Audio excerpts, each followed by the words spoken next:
Hey everybody, up here at the bee yard. Thought I'd show you I'm getting them kind of evened out to go into winter. I've removed all the queen excluders on them.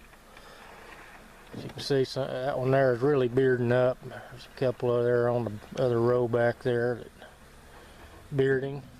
Hopefully I don't have them crowded too much, but most of the third boxes on them from the bottom up was full of honey, and the one below it, the second one, was full of brood, and even the first box down there had some brood in it. But the third box was mostly honey. The fourth box has some honey, but they're not all full of honey. I tried to open up the third box a little bit with some empty frames so the queen hopefully wouldn't feel crowded and want to go into swarm this late in the year, but that's always the possibility. But that's kind of the way things are. I'm going to overwinter in 4 hive bodies. A lot of people may think that's too much, but here in southeast Oklahoma, we do have some warm spells through the winter, so the bees are not going into a winter cluster and staying there for months at a time. We'll have some warm days through the winter, and they'll be out doing cleansing flights and probably even looking to forage a little bit. So they'll be consuming their resources in those hives. So I want to make sure they have plenty of resources to carry them into next spring. And I'll check these again, before winter, and then once the cool weather gets here to where the bees are kind of pretty much shutting down, I'll make sure that they have plenty of food in there for them, even if I have to put some sugar bricks on them or something like that. The other row over here are my small hives. Well, the one on the very end down there, there's 3 deeps there. That third deep has a lot of honey in it. But I went ahead and left it on there instead of putting a medium on it. That way, next spring, the bees will probably be in the upper box. And I can take the bottom one off and put them back into a 2 deep hive configuration.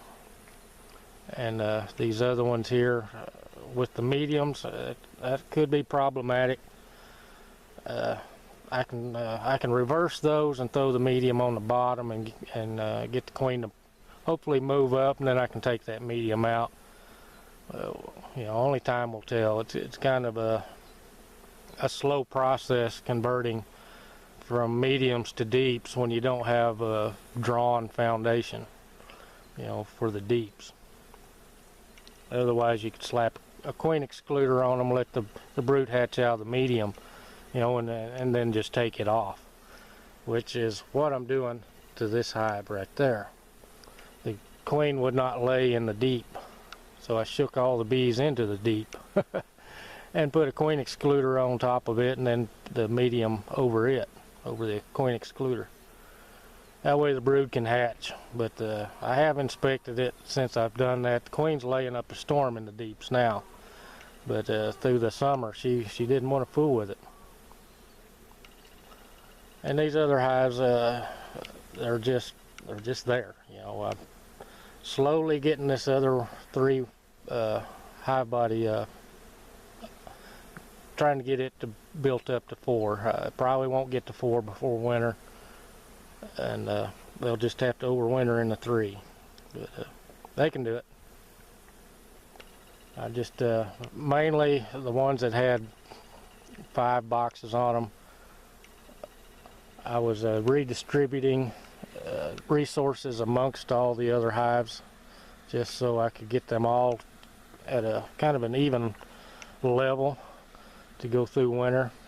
But anyway, that's why I decided to go with 4. 3 would probably be enough, but 4 just gives me that kind of that extra cushion. And like I said, next spring most of the bees will be in the upper box, at least the upper 2 boxes, and I can remove the bottom box and put them back down to 3, which is kind of the equivalent to 2 deeps.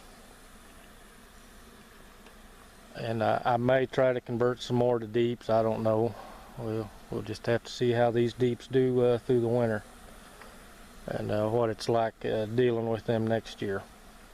It's kind of where I'm at in the bee yard. I'm kind of winding down the bee season. I'm not probably going to take any more honey from them.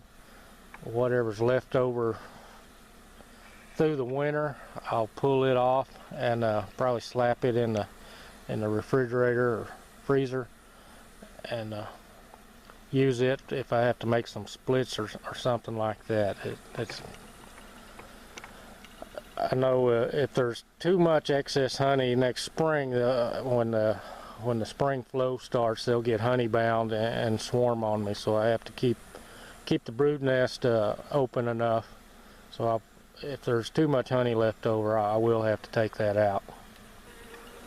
Anyway, I'm gonna get out of here and go do something else. There's a lot of talk on about going into winter for bees.